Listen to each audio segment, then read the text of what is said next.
Sa ulo ng mga balita, SILG humingi ng paumanhin sa inaresto dahil walang suot na pang-itaas.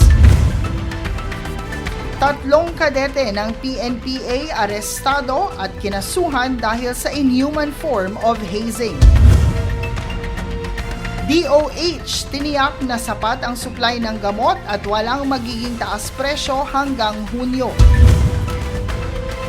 Seguridad sa pagkain pinaghahandaan na ng DA sa nagbabadyang El Nino.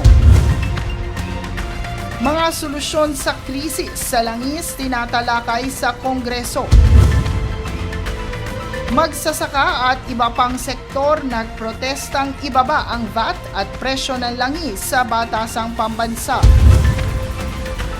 Pondo sa BSKE maaaring gamiting savings para sa krisis ayon kay Senator Lacson. Cash aid para sa mga rider at TNVS driver palalawakin. Patas at pantay na balita, komprehensibong ulat para sa pulso ng masa. Ito ang News Force.